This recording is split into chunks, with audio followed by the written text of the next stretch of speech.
السلام علیکم. کیا حال ہے آپ سب کا؟ امید کرتی ہوں کہ آپ سب بالکل خیریت سے ہوں گے اور ٹھیک ٹھاک ہوں گے. Welcome to my channel. میرے چینل کا نام کہانی سینٹر پلس ہے اور جو سٹوری آج ہم سننے جا رہے ہیں وہ کافی ہارر ہے، لیکن اس کے ساتھ ساتھ اس کا سسپنس آپ کو آخر تک ہلنے نہیں دے گا. یہ واقعہ ان لوگوں کے لیے ایک وارننگ بھی ہے جو ان چیزوں کو مذاق سمجھتے ہیں. لیکن کہانی سننے سے پہلے میں یہ چاہوں گی کہ اگر آپ اکیلے ہیں تو سورۃ البقرہ کی آخری 2 آیات کا حصار کر لیں، کیونکہ یہ مخلوقات جہاں بھی اپنا ذکر سنتی ہیں بڑی دلچسپی سے اپنی بات سننے وہاں پہنچ جاتی ہیں. لہٰذا اپنا حصار لازمی کر لیں، اپنی حفاظت کریں اور چلتے ہیں آج کی خوفناک اور پراسرار کہانی کی طرف. زہیب بھیا، کیا میں اب کبھی نہیں سو سکوں گا؟ میری آنکھیں جلتی ہیں بھیا، لیکن نیند نہیں آتی۔ ہادی کی وہ کانپتی ہوئی معصوم آواز اکثر میرے دماغ کی دیواروں سے ٹکراتی تھی تو مجھے اپنی بے بسی پر رونا آنے لگتا تھا۔ یہ اس رات کی بات ہے جب رات کے 2:30 بج رہے تھے اور میں شہر کی سب سے پرانی درگاہ کے سنسان صحن میں ہاتھ میں لمبا جھاڑو پکڑے کھڑا تھا۔ درگاہ کی پیلی اور مدھم روشنی میں میرا دل اسی ایک سوچ میں الجھا ہوا تھا کہ کاش میری اس محنت اور صفائی کے صدقے اللہ میرے چھوٹے بھائی ہادی کو شفا دے دے۔ میری عمر 24 سال تھی اور کچھ عرصے پہلے تک میں میکینیکل انجینئرنگ کا ایک ہونہار طالب علم تھا جس کی آنکھوں میں مستقبل کے بہت سے خواب تھے، لیکن حالات نے ایسا رخ بدلا کہ مجھے اپنی پڑھائی بیچ میں ہی چھوڑنی پڑی۔ ہمارے والدین کے اچانک دنیا سے چلے جانے کے بعد ہادی کی پوری ذمہ داری میرے کندھوں پر آ گئی تھی۔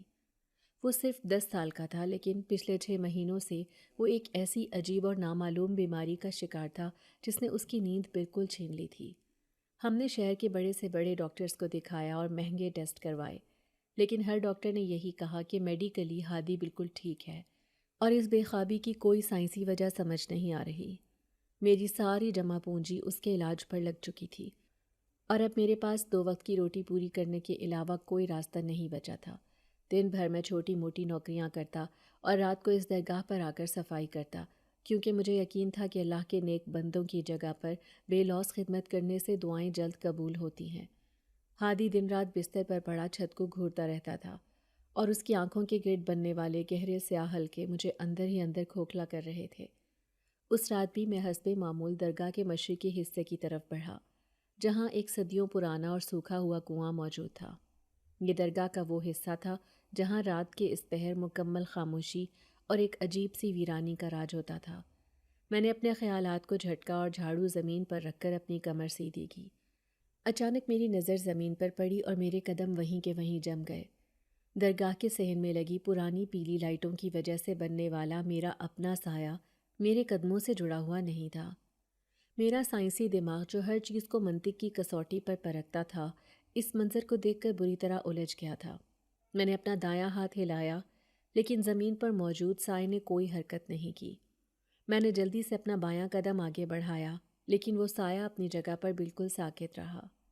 یہ کوئی وہم نہیں ہو سکتا زہیب، تم جاگ رہے ہو اور تمہاری آنکھیں بالکل ٹھیک دیکھ رہی ہیں۔ میں نے خود کلامی کی اور اپنی آنکھوں کو مسلا، لیکن منظر اب بھی وہی تھا۔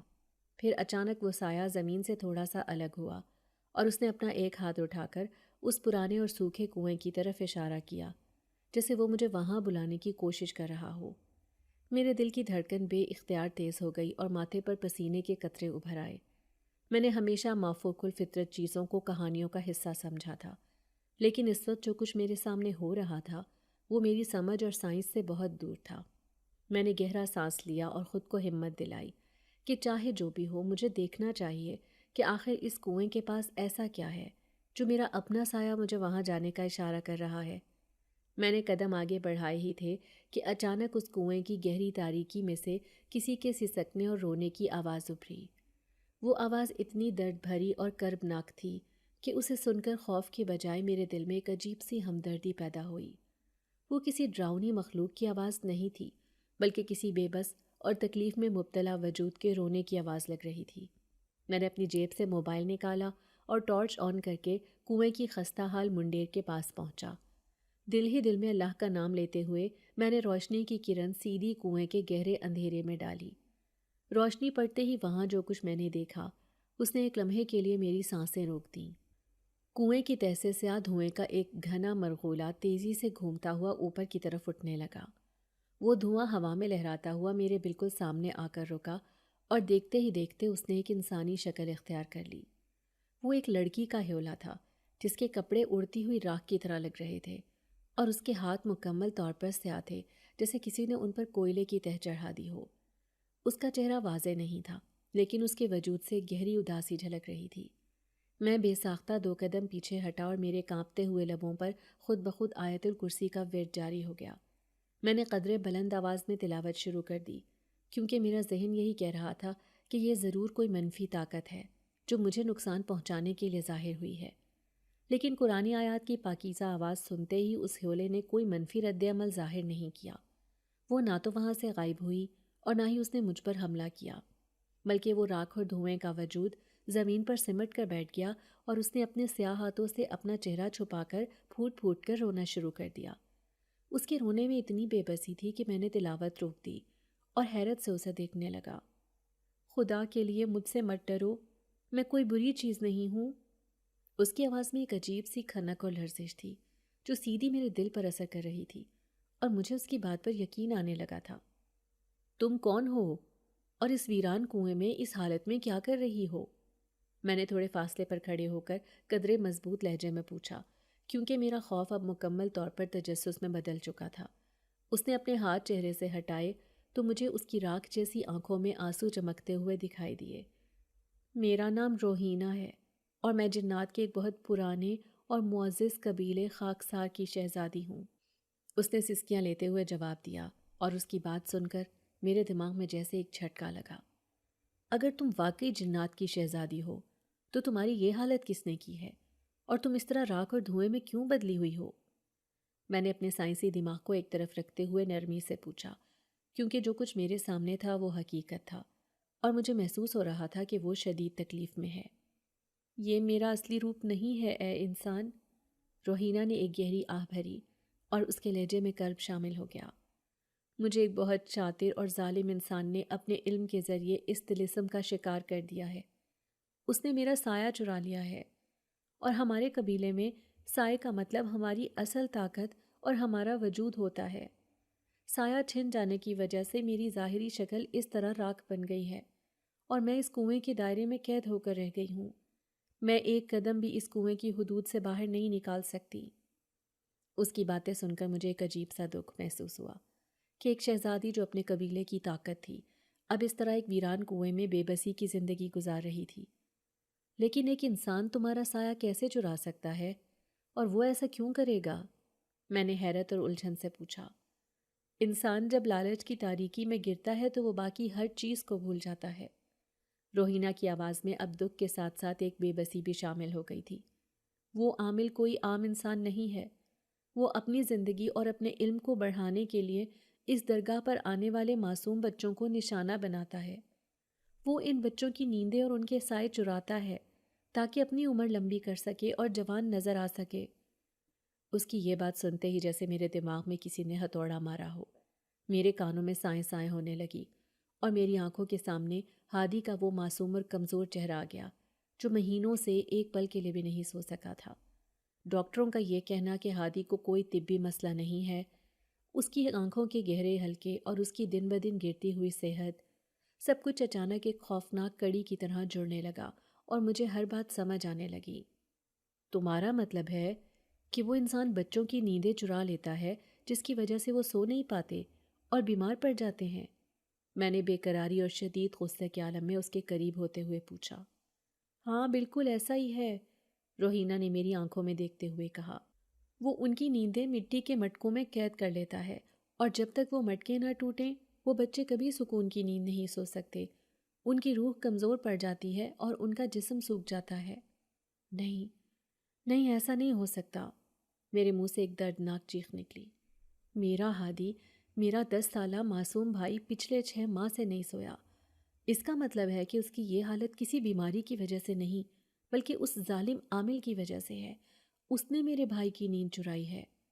میری آنکھوں سے بے اختیار آنسو چھلک پڑے اور میں وہیں زمین پر بیٹھ گیا۔ میرے اندر کا سارا درد اور غصہ ایک ساتھ باہر آنے لگا تھا۔ میں کتنے مہینوں سے در در کی ٹھوکریں کھا رہا تھا۔ میں نے اپنی انجینئرنگ کی پڑھائی چھوڑ دی، اپنا کریئر تباہ کر لیا صرف اس لیے کہ ہادی ٹھیک ہو جائے، اور حقیقت یہ تھی کہ میرے بھائی کو ایک انسان نے اپنے لالچ کی بھیٹ چڑھا دیا تھا۔ مجھے تمہارے دکھ کا اندازہ ہے زہیب، روہینہ نے انتہائی نرم اور ہمدردانہ لہجے میں کہا۔ اس نے میرا نام کیسے جانا یہ مجھے اس وقت حیرت میں ڈال سکتا تھا، لیکن میرا دماغ صرف ہادی کے بارے میں سوچ رہا تھا۔ شاید جنات کی شہزادی ہونے کی وجہ سے وہ میرے دل کا حال جان چکی تھی۔ اگر ہم مل کر اس عامل کا پتہ لگا لیں اور اس کا وہ طلسم توڑ دیں تو کیا ہادی کی نیند واپس آ سکتی ہے؟ میں نے تیزی سے سر اٹھا کر روہینہ کی طرف دیکھا اور میری آنکھوں میں اب آنسوؤں کی جگہ ایک پختہ ارادہ تھا۔ بالکل واپس آ سکتی ہے، روہینہ نے امید بھرے لہجے میں جواب دیا۔ اگر تم میری مدد کرو اور میرا سایہ اس کی قید سے آزاد کروا دو تو میں اپنے قبیلے کی طاقت سے ان تمام مٹکوں کو تباہ کرنے میں تمہاری مدد کروں گی جن میں معصوم بچوں کی نیندیں قید ہیں۔ میں تم سے وعدہ کرتی ہوں کہ میں تمہارے بھائی کو مکمل شفا یاب کروا دوں گی، اور میں تم سے وعدہ کرتا ہوں شہزادی روہینہ کہ جس عامل نے تمہارا یہ حال کیا ہے اور جس نے میرے بھائی کی نیند چھینی ہے میں اسے ڈھونڈ کر رہوں گا۔ میں نے اپنی مٹھی سختی سے بھینچتے ہوئے کہا، مجھے بتاؤ کہ مجھے شروعات کہاں سے کرنی ہے، وہ کون ہے اور کیسا دکھتا ہے؟ میں اس کا نام یا چہرہ تو نہیں جانتی، لیکن اس کی ایک بہت بڑی نشانی ہے جو اس نے اپنے ان کمالات سے کمائی ہے، روہینہ نے رازدارانہ انداز میں سرگوشی کرتے ہوئے کہا۔ وہ انسان کبھی دوپہر کی دھوپ میں کھڑا نہیں ہو سکتا کیونکہ اس کا اپنا کوئی سایہ نہیں ہے۔ وہ ہمیشہ چھت کے سائے یا اندھیرے میں رہتا ہے، اور بظاہر وہ لوگوں میں بہت نیک اور بزرگ انسان کے طور پر جانا جاتا ہے۔ میں نے روہینہ کی اس بات کو اپنے دماغ میں اچھی طرح بٹھا لیا تھا۔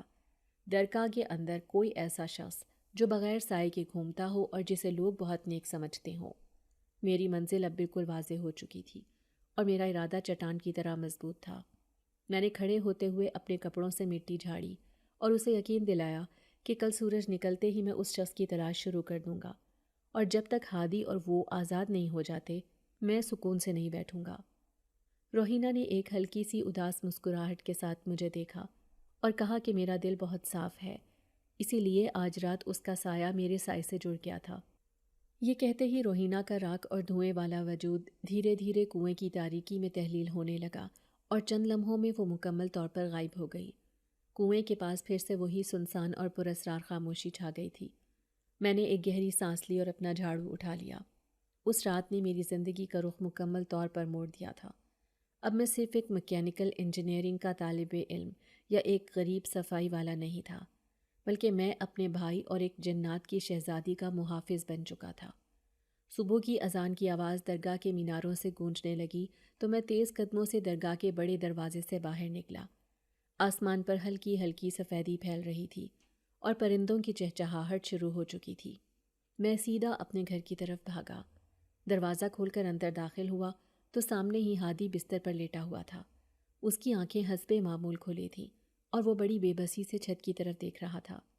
مجھے دیکھتے ہی اس کے مرجھائے ہوئے چہرے پر ایک ہلکی سی رونق آ گئی اور اس نے دھیمی آواز میں مجھے بلایا۔ میں نے اس کے پاس بیٹھ کر اس کا ماتھا چوما اور مجھے محسوس ہوا کہ اس کا جسم ہلکے سے بخار میں تپ رہا تھا۔ میں نے اس کے بالوں میں ہاتھ پھیرتے ہوئے ایک عجیب سے پرسکون لہجے میں اس سے وعدہ کیا کہ اب بہت جلد وہ اتنی لمبی اور سکون والی نیند سوئے گا کہ مجھے اسے زبردستی اٹھانا پڑے گا۔ ہادی نے میری بات سن کر ایک پھیکی سی مسکراہٹ دی۔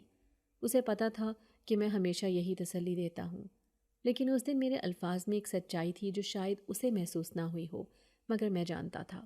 میں نے اسے ناشتہ کروایا اور اس کی دوائیاں دیں۔ میں نے فیصلہ کر لیا تھا کہ کچھ دیر آرام کرنے کے بعد میں درگاہ واپس جاؤں گا اور سب سے پہلے نابینا صوفی چاچا سے ملوں گا جو درگاہ کے باہر پچھلے 40 سالوں سے پھول بیچ رہے تھے۔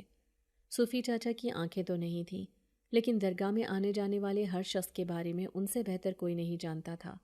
مجھے یقین تھا کہ اگر یہاں کوئی ایسا شخص ہے جو لوگوں کی نظروں میں بزرگ ہے مگر اس کا سایہ نہیں ہے تو صوفی چاچا اس کے بارے میں کوئی نہ کوئی اشارہ ضرور دے سکتے تھے۔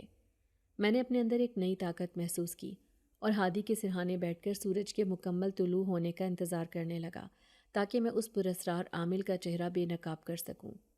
سورج کی پہلی کرن نے جب ہمارے چھوٹے اور خستہ حال صحن میں قدم رکھا تو میں ہادی کے سرہانے سے اٹھ کھڑا ہوا اور اس کے بخار میں تپتے ہوئے ماتھے پر پیار کر کے سیدھا درگاہ کی طرف نکل پڑا۔ راستے بھر میرے دماغ میں گزشتہ رات کا وہ سارا پراسرار واقعہ اور روحینہ کی بتائی ہوئی باتیں گونج رہی تھیں، اور میرا ایک ایک قدم مجھے اس ناقابل یقین سچائی کے قریب لے جا رہا تھا جس کا تصور بھی میں نے کبھی اپنی انجینئرنگ کی کتابوں میں نہیں کیا تھا۔ درگاہ کے باہر حسب معمول نابینا صوفی چاچا اپنی پرانی کھجور کی چٹائی پر بیٹھے موتیا اور سرخ گلاب کے پھولوں کو باریک دھاگے میں پرو کر ہار بنا رہے تھے۔ ان کی جھنیاں زدہ انگلیاں اتنی تیزی سے چل رہی تھیں جیسے وہ پھولوں کو نہیں بلکہ وقت کے لمحوں کو گونج رہے ہوں۔ میں خاموشی سے جا کر ان کے پاس بیٹھ گیا، لیکن وہ بینائی نہ ہونے کے باوجود میری آہٹ سے ہی مجھے پہچان گئے اور اپنی مخصوص اور شفیق مسکراہٹ کے ساتھ بولے، آ جاؤ زہیب بیٹا، آج تمہارے قدموں کی آواز میں روز والی تھکاوٹ اور مایوسی نہیں لگ رہی، بلکہ ایک عجیب سی تیزی اور بے چینی ہے۔ خیر تو ہے نا؟ سب ٹھیک تو ہے؟ میں نے ان کے قریب ہوتے ہوئے قدرے حیرت سے کہا کہ چاچا جی آپ بھی کمال کرتے ہیں، آپ کی آنکھیں نہیں ہیں لیکن آپ انسان کے دل کا حال ایسے جان لیتے ہیں جیسے سب کچھ کھلی کتاب کی طرح آپ کے سامنے لکھا ہو۔ صوفی چاچا نے ہلکی سی آہ بھری اور موتیا کا ایک تازہ پھول دھاگے میں ڈالتے ہوئے ایک انتہائی نرم لہجے میں جواب دیا کہ بیٹا بصارت تو اللہ کی دین ہے جو اس نے بہت پہلے مجھ سے لے لی ہے، لیکن بصیرت انسان کے اپنے اندر کی سچائی ہوتی ہے۔ جب دنیا کا شور اور رنگ کم ہو جاتے ہیں تو انسان کے دل کی آنکھیں خود بخود کھل جاتی ہیں۔ اب مجھے باتوں میں نہ الجھاؤ اور سیدھا سیدھا بتاؤ آج کیا سوچ کر آئے ہو؟ تمہاری سانسوں کی ترتیب بتا رہی ہے کہ تم اندر سے کسی بہت بڑی الجھن کا شکار ہو۔ میں نے کچھ دیر سوچا کہ بات کو کس طرح اور کہاں سے شروع کروں تاکہ ان کو مجھ پر کوئی شک بھی نہ ہو اور میرا مقصد بھی پورا ہو جائے۔ پھر میں نے گہرا سانس لیا اور ان کے بالکل قریب جھک کر انتہائی دھیمی آواز میں پوچھا، چاچا جی، آپ پچھلے 40 سالوں سے اس درگاہ کے باہر بیٹھے ہیں، آپ کو یہاں کے چپے چپے اور یہاں آنے والے ہر انسان کا معلوم ہے۔ کیا آپ نے کبھی کسی ایسے شخص کے بارے میں سنا ہے یا کبھی محسوس کیا ہے جس کا اپنا سایہ نہ ہو اور جو ہمیشہ سائے کے بغیر چلتا ہو؟ میری یہ عجیب و غریب بات سنتے ہی صوفی چاچا کے ہاتھ کی حرکت اچانک رک گئی اور موتیا کے چند پھول ان کی کانپتی ہوئی انگلیوں سے پھسل کر زمین پر گر گئے۔ ان کے پرسکون چہرے پر ایک عجیب سی پریشانی اور خوف کے تاثرات ابھر آئے۔ انہوں نے اپنا چہرہ ادھر ادھر گھما کر محسوس کیا جیسے کوئی ہماری باتیں سن تو نہیں رہا، اور پھر انتہائی سرگوشی کے انداز میں بولے کہ بیٹا تم یہ کیسی عجیب اور پراسرار باتیں کر رہے ہو؟ تمہیں کس نے اس بغیر سائے والے انسان کے بارے میں بتایا ہے؟ یا تم نے رات کے اندھیرے اور درگاہ کی ویرانی میں کوئی وہم دیکھ لیا ہے جو تمہارے دماغ پر سوار ہو گیا ہے؟ میں نے جلدی سے بات سنبھالتے ہوئے پرسکون لہجے میں کہا، نہیں چاچا جی، کوئی وہم نہیں ہے، بس رات کو صحن کی صفائی کرتے ہوئے میرے ذہن میں یوں ہی ایک خیال آیا تھا، اور میں نے بچپن میں کسی سے سنا بھی تھا کہ کچھ لوگ ایسے ہوتے ہیں جو بظاہر بہت نیک اور پرہیزگار لگتے ہیں، لیکن حقیقت میں وہ کالے علم کے زور پر چلتے ہیں اور اسی وجہ سے ان کا سایہ ان کے ساتھ نہیں ہوتا۔ صوفی چاچا نے اپنا سر نفی میں ہلاتے ہوئے میری بازو کو سختی سے پکڑ لیا اور ایک انتہائی رازدارانہ اور کانپتی ہوئی آواز میں مجھے سمجھاتے ہوئے بولے، زہیب بیٹا، ان باتوں سے دور رہو، یہ دنیا بہت عجیب ہے اور اس کے راز انسان کی سمجھ سے باہر ہیں، لیکن اگر تم نے مجھ سے پوچھ ہی لیا ہے اور تمہارے دل میں شک پیدا ہو گیا ہے تو میں تمہیں بتاتا ہوں، تم نے کبھی بابا قاسم کو دوپہر کی کڑکتی دھوپ میں کھڑے دیکھا ہے؟ میں یہ نام سن کر اندر سے بری طرح چونک گیا، کیونکہ میں بابا قاسم کو بہت نیک انسان سمجھتا تھا، لیکن میں نے خود کو پرسکون رکھتے ہوئے پوچھا، چاچا جی، وہ تو درگاہ کے سب سے پرانے اور نیک مجاور ہیں، لوگ دور دور سے ان کے پاس آتے ہیں اور ان سے دم کرواتے ہیں، ان کا سایہ کیوں نہیں ہوگا؟ یہ تو ناممکن سی بات لگتی ہے۔ صوفی چاچا نے ایک گہرا سانس لیا اور نہایت سنجیدگی سے بولے کہ بیٹا، میں دیکھ نہیں سکتا لیکن میں محسوس کرنے کی طاقت رکھتا ہوں۔ میں نے پچھلے کئی سالوں سے بابا قاسم کو کبھی اس وقت حجرے سے باہر آتے محسوس نہیں کیا جب سورج بالکل سر پر ہوتا ہے اور دھوپ تیز ہوتی ہے۔ وہ ہمیشہ چھت کے سائے میں یا اپنے حجرے کے اندھیرے میں رہتے ہیں، اور اگر کبھی دن میں باہر آنا بھی پڑے تو وہ بڑی تیزی سے دیواروں کے سائے کے ساتھ ساتھ گزر کر جاتے ہیں، جیسے وہ دھوپ سے بچ نہیں رہے بلکہ اپنے سائے کی کمی کو لوگوں کی نظروں سے چھپا رہے ہوں۔ بیٹا میں تمہیں ایک بزرگ کی حیثیت سے نصیحت کروں گا کہ بابا قاسم بہت پہنچے ہوئے انسان مانے جاتے ہیں اور ان کے پاس بہت عجیب علم ہے۔ تم ان کے قریب مت جانا اور یہ بغیر سائے والی بات ہمیشہ کے لیے اپنے ذہن سے نکال دو، ورنہ تم کسی بہت بڑی مصیبت میں پھنس جاؤ گے۔ صوفی چاچا کی بات سن کر میرے اندر کا شک اب مکمل طور پر یقین میں بدلتا جا رہا تھا اور مجھے روحینہ کی سچائی پر کوئی شک نہیں رہا تھا۔ میں نے انہیں جھوٹی تسلی دلائی کہ میں بس یوں ہی تجسس میں پوچھ رہا تھا اور میں ان کی نصیحت پر پوری طرح عمل کروں گا۔ ان سے اجازت لے کر میں درگاہ کے وسیع صحن میں آ گیا جہاں دوپہر کا وقت قریب آ رہا تھا اور زائرین کی بھیڑ بڑھنے لگی تھی۔ میں ایک پرانے اور چوڑے ستون کی اوٹ میں کھڑا ہو گیا جہاں سے بابا قاسم کی بیٹھک اور درگاہ کا کھلا صحن بالکل صاف دکھائی دے رہا تھا۔ سورج پوری شدت سے چمک رہا تھا اور صحن کا سفید ماربل تپنے لگا تھا، جس کی وجہ سے لوگ سائے والی جگہوں پر جمع ہو رہے تھے۔ میں نے دیکھا کہ بابا قاسم ہمیشہ کی طرح سفید براق کپڑوں میں ملبوس اپنے حجرے کے باہر ایک بڑے سے لکڑی کے چھجے کے گہرے سائے میں بیٹھے تھے۔ ان کے چہرے پر ایک عجیب سی سنجیدگی اور خاموشی تھی اور ان کے ہاتھ میں موجود ایک تسبیح تیزی سے گھوم رہی تھی۔ لوگ باری باری عقیدت سے ان کے پاس آ رہے تھے اور وہ ان پر پھونک مار کر یا پانی کی بوتل پر دم کر کے انہیں رخصت کر رہے تھے۔ مجھے دور سے دیکھنے میں وہ واقعی ایک بہت نورانی اور بزرگ انسان لگ رہے تھے، لیکن روحینہ اور صوفی چاچا کی باتوں نے میری آنکھوں پر پڑا ہوا وہم اور عقیدت کا پردہ ہٹا دیا تھا۔ میں اپنے سائنسی مشاہدے اور منطق کی عادت کو استعمال کرتے ہوئے ان کی ہر حرکت اور روشنی کے بننے والے زاویے کو بغور دیکھ رہا تھا۔ تبھی میں نے دیکھا کہ ایک پریشان حال اور غریب سی عورت اپنے ایک چھوٹے سے بچے کو گود میں اٹھائے روتی ہوئی بابا قاسم کے پاس آئی۔ وہ بچہ بالکل نڈھال لگ رہا تھا اور اس کی حالت میرے بھائی ہادی جیسی ہی کمزور اور پیلی محسوس ہو رہی تھی۔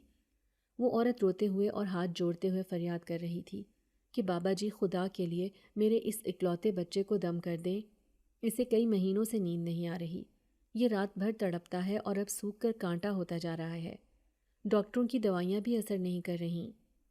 یہ سنتے ہی میرے اندر غصے، تکلیف اور بے بسی کا ایک طوفان مچ گیا اور مجھے ایسا لگا جیسے اس روتی ہوئی عورت کی جگہ میں خود کھڑا ہوں اور اپنے ہادی کی زندگی کی بھیک مانگ رہا ہوں۔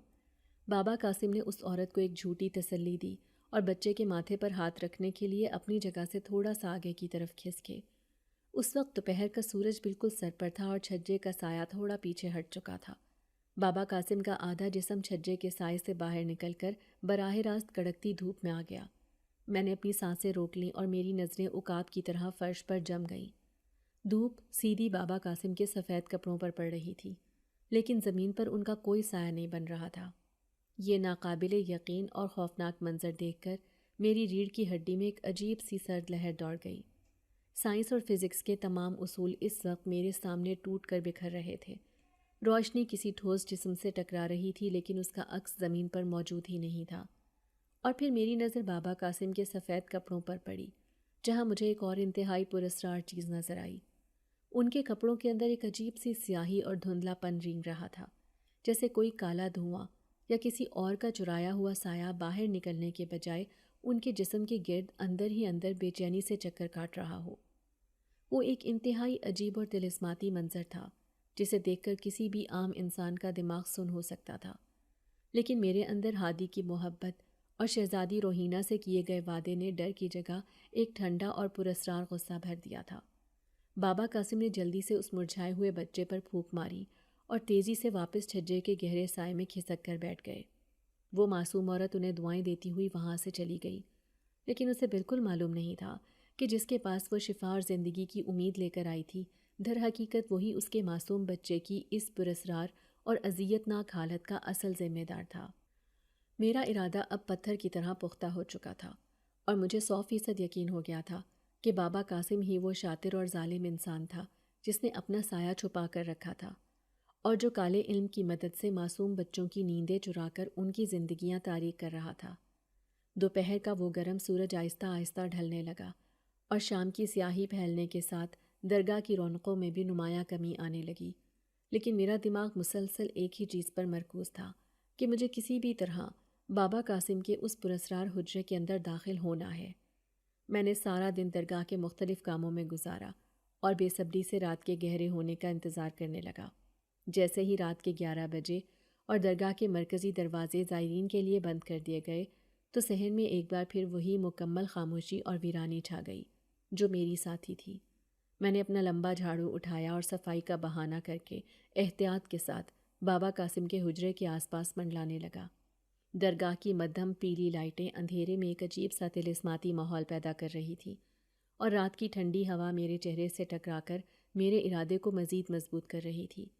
میری نظریں مسلسل اس لکڑی کے پرانے اور مضبوط دروازے پر جمی تھیں جس کے پیچھے وہ ظالم عامل اپنی حقیقت چھپائے بیٹھا تھا۔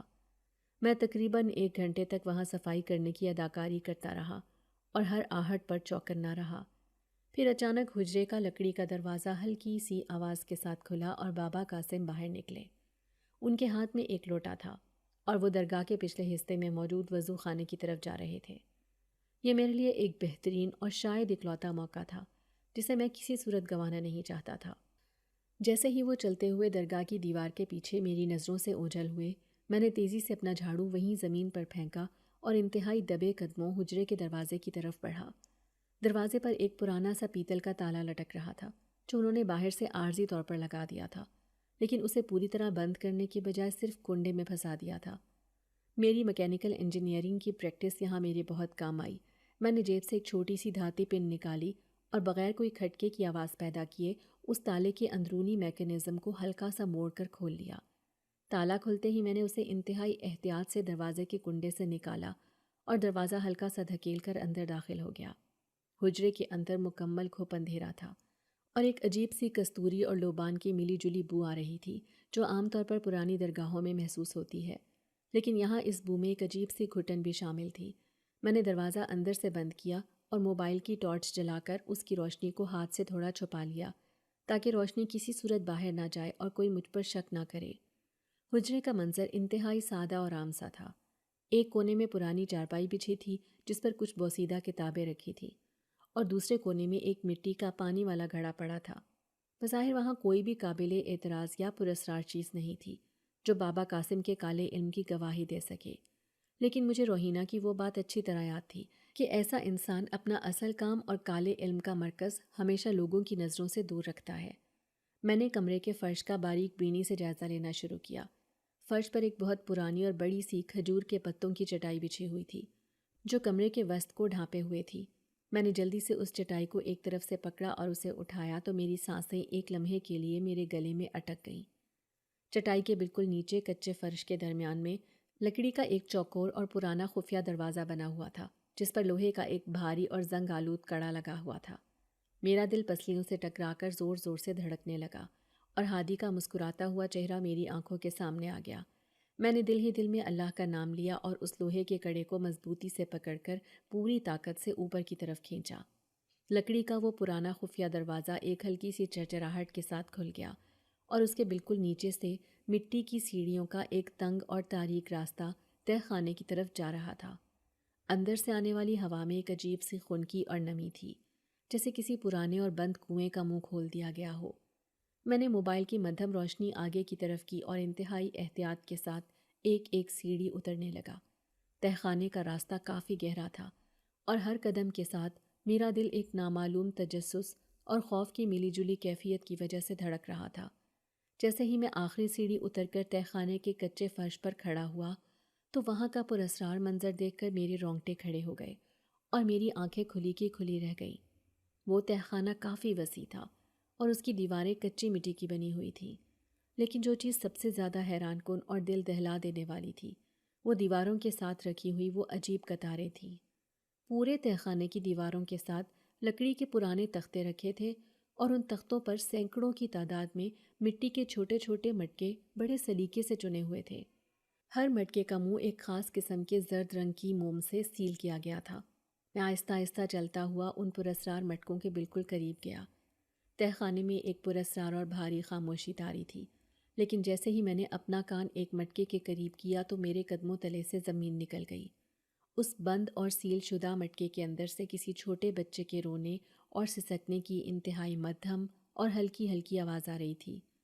وہ آواز اتنی کمزور تھی کہ اگر کوئی غور سے نہ سنے تو اسے محض ہوا کی سائیں سائیں سمجھ لے، لیکن میرے لیے وہ آواز دنیا کی سب سے بڑی اور کڑوی حقیقت تھی۔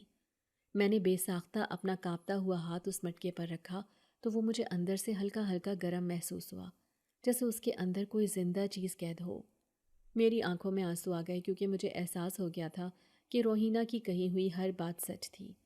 یہ مٹکے محض مٹی کے برتن نہیں تھے، بلکہ ان میں شہر کے ان سینکڑوں معصوم بچوں کی نیندیں اور ان کی زندگیاں قید تھیں، جنہیں ان کے والدین شفا کے لیے اس درگاہ پر لاتے تھے۔ میرا ہادی، میرا معصوم بھائی بھی پچھلے 6 ماہ سے اسی لیے جاگ رہا تھا، کیونکہ اس کی نیند اور اس کا سایہ بھی کسی ایسے ہی مٹکے میں بند کر کے اس اندھیرے اور تاریک تہخانے کی دیوار پر سجا دیا گیا تھا۔ میرے اندر انتقام کی ایک ایسی آگ بھڑک اٹھی جس نے میرے سارے خوف کو مٹا دیا۔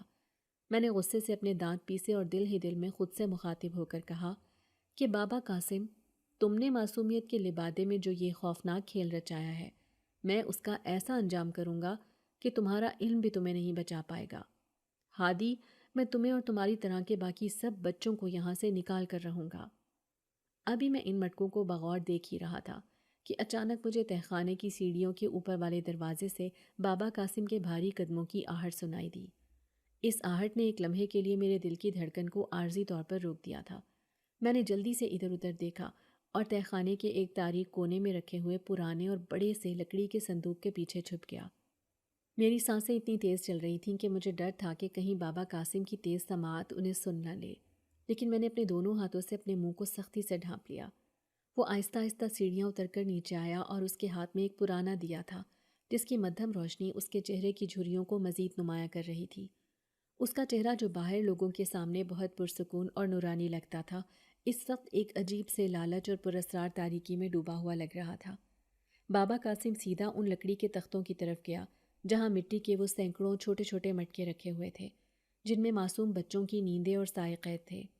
اس نے ایک مٹکے کو بڑی احتیاط سے اٹھایا اور اس پر لگے ہوئے زرد موم کو ہلکا سا ہٹایا۔ موم ہٹتے ہی مٹکے کے اندر سے ایک کالا اور گھنا دھواں سا باہر نکلا۔ بابا قاسم نے اپنی آنکھیں بند کی اور ایک گہرا سانس لے کر اس سیاہ دھوئیں کو اپنے اندر کھینچ لیا۔ یہ منظر دیکھ کر میری آنکھیں حیرت اور غصے سے کھلی کی کھلی رہ گئیں، کیونکہ دھواں اندر جاتے ہی اس کے چہرے کی جھریاں عارضی طور پر کم ہونے لگیں اور اس کا جھکا ہوا کمزور جسم تھوڑا سیدھا ہو گیا۔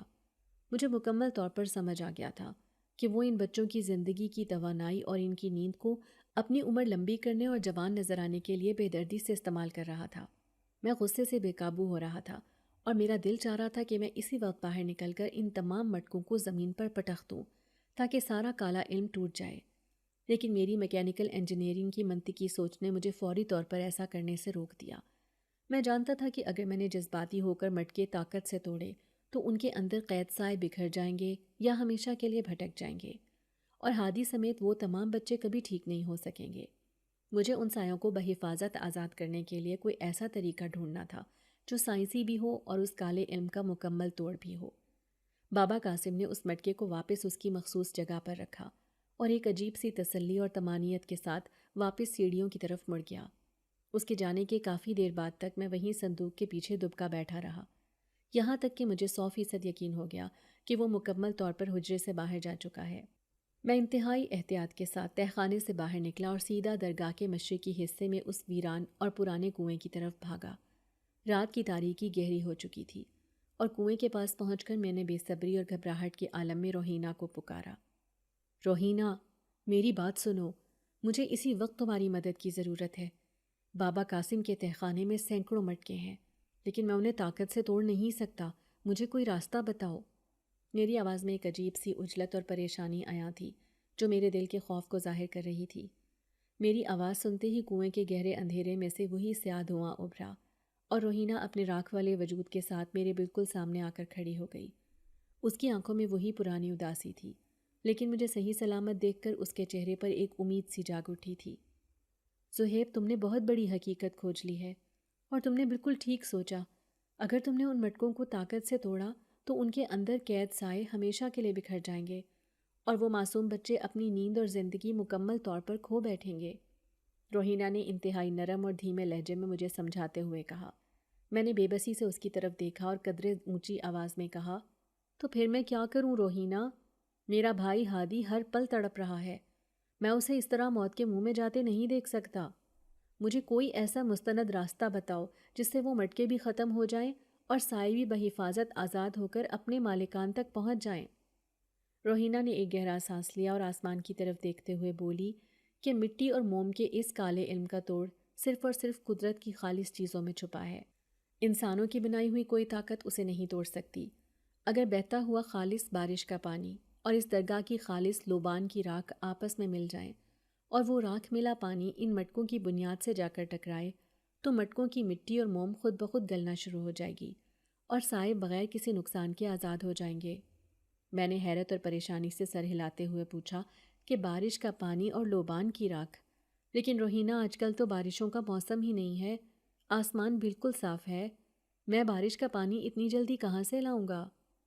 روہینہ نے ایک پراسرار اور پرسکون مسکراہٹ کے ساتھ میری طرف دیکھا اور انتہائی پر اعتماد لہجے میں بولی کہ تم اس بات کی فکر مت کرو زہیب، میرے قبیلے کی طاقت ابھی مکمل طور پر ختم نہیں ہوئی ہے۔ کل رات اس شہر میں ایک بہت بڑا طوفان آئے گا اور شدید بارش ہوگی، بس تمہیں اپنی انجینئرنگ کی عقل استعمال کر کے اس بارش کے پانی کو کسی طرح تہہ خانے کے اندر پہنچانا ہوگا۔ میں نے ایک پختہ ارادے کے ساتھ سر ہلایا اور مضبوط لہجے میں کہا کہ تم بس اس طوفان کا انتظام کرو۔ بارش کے پانی کا رخ تہہ خانے کی طرف موڑنا میرے لیے کوئی مشکل کام نہیں ہے، میں کل رات ہی اس ظالم کے کالے علم کا ہمیشہ کے لیے خاتمہ کر دوں گا۔ اگلی رات جیسا کہ روہینہ نے وعدہ کیا تھا، شہر کے آسمان پر اچانک گہرے اور سیاہ بادل چھا گئے اور تیز ہواؤں کے ساتھ ایک شدید طوفانی بارش شروع ہو گئی۔ درگاہ کا وسیع صحن پانی سے بھرنے لگا اور طوفان کی شدت کی وجہ سے ہر طرف ویرانی چھا گئی۔ تمام زائرین اپنے اپنے گھروں کو چلے گئے۔ میں بارش میں مکمل طور پر بھیگتا ہوا اور تیز ہواؤں کا مقابلہ کرتا ہوا درگاہ کی چھت پر پہنچا۔ میرے دماغ میں تہہ خانے اور بابا قاسم کے حجرے کا پورا نقشہ بالکل واضح گھوم رہا تھا۔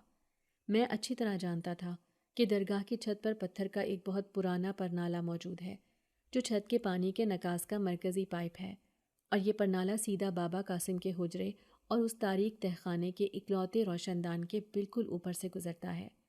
میں نے تیزی سے پرنالے کے پاس جا کر اس میں سالوں سے پھنسا ہوا کچرا اور مٹی نکالی اور درگاہ کی چھت پر پڑی ہوئی کچھ پرانی اینٹوں کی مدد سے پانی کا رخ مکمل طور پر موڑ کر تہہ خانے کے اس چھوٹے سے روشن دان کی طرف کر دیا۔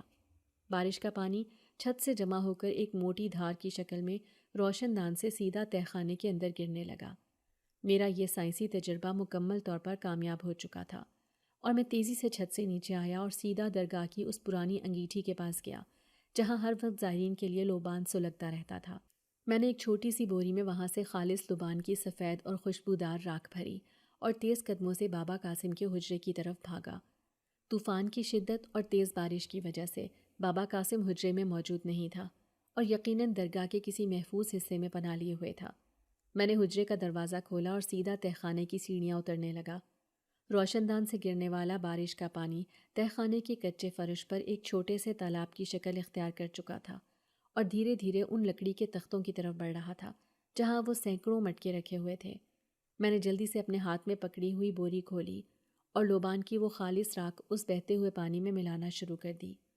راکھ ملتے ہی پانی میں ایک عجیب سا ابال آیا اور ایک بھینی بھینی اور پاکیزہ خوشبو پورے تہہ خانے میں پھیل گئی جس نے اس کستوری اور کالے علم کی گھٹن کو ختم کر دیا۔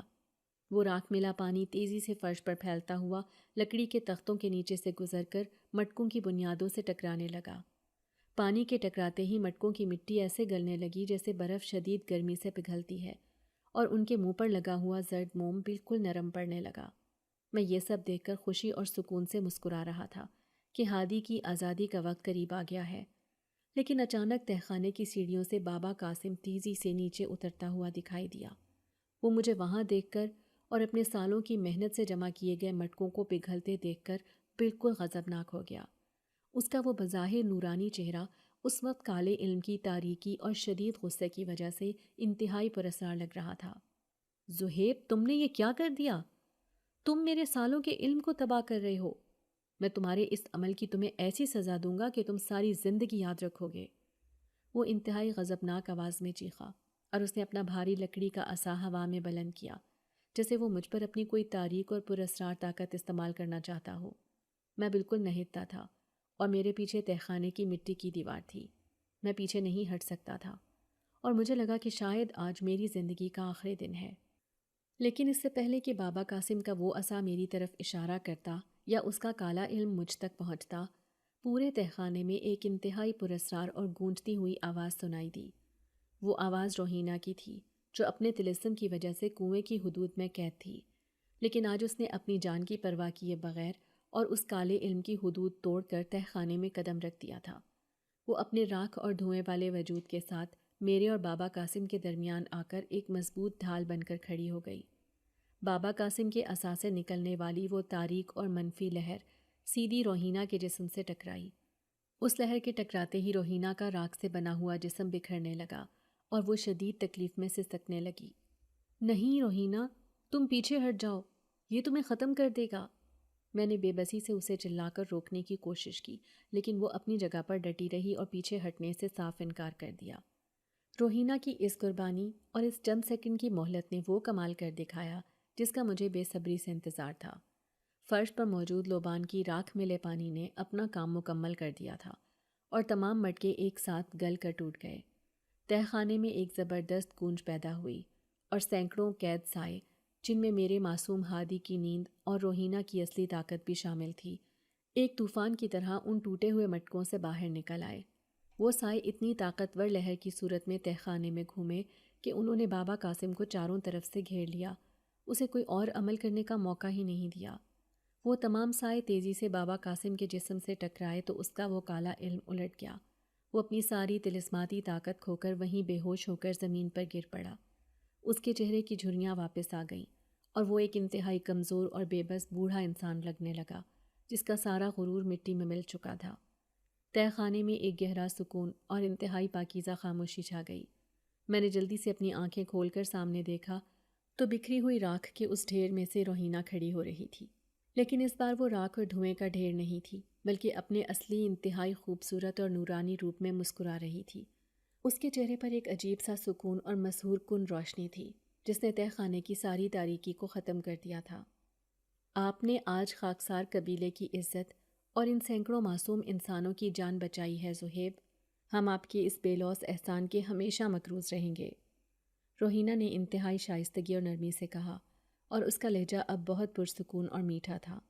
میں نے مسکراتے ہوئے سر ہلایا اور کہا کہ یہ احسان تو تم نے مجھ پر کیا ہے روحینہ، ورنہ میں اکیلا ہادی کو کبھی نہیں بچا سکتا تھا۔ تم نے اپنی جان پر کھیل کر ہماری مدد کی ہے۔ روحینہ ایک پرسکون مسکراہٹ کے ساتھ مجھے دعائیں دیتی ہوئی ہوا میں تحلیل ہونے لگی اور چند ہی لمحوں میں مکمل طور پر غائب ہو گئی۔ میں نے ایک آخری نظر زمین پر بے ہوش پڑے بابا قاسم پر ڈالی جس کا ظالمانہ دور ہمیشہ کے لیے ختم ہو چکا تھا۔ میں تیزی سے تہ خانے سے باہر نکلا اور بارش میں بھاگتا ہوا اپنے گھر پہنچا۔ دروازہ کھولتے ہی جو منظر میں نے دیکھا اس نے میری آنکھوں میں خوشی کے آنسو لا دیے۔ میرا 10 سالہ معصوم ہادی مہینوں کی تکلیف اور اذیت کے بعد اپنے بستر پر انتہائی پرسکون اور گہری نیند سو رہا تھا۔ اس کے چہرے سے وہ سیاہ حلقے کم ہونا شروع ہو گئے تھے اور اس کی سانسیں بالکل نارمل چل رہی تھیں۔ میں نے اس کے پاس بیٹھ کر اس کا ماتھا چوما اور سچے دل سے اللہ کا شکر ادا کیا۔ آج اس واقعے کو کئی سال گزرنے کے بعد میں ایک کامیاب اور معروف انجینئر بن چکا ہوں اور ہادی ایک صحت مند زندگی گزار رہا ہے، لیکن میں آج بھی رات کے وقت اسی پرانی درگاہ پر جاتا ہوں اور اس کے صحن کی صفائی کرتا ہوں۔ اب یہ صفائی میں کسی مجبوری یا کسی پریشانی کے تحت نہیں کرتا، بلکہ یہ اس خالص شکر گزاری اور عقیدت کے تحت ہے جو مجھے اس جگہ سے اور اس رات سے ملی تھی جب ایک عام سے انسان اور ایک جنات کی شہزادی نے مل کر معصومیت کو تاریکی کے چنگل سے ہمیشہ کے لیے آزاد کروایا تھا۔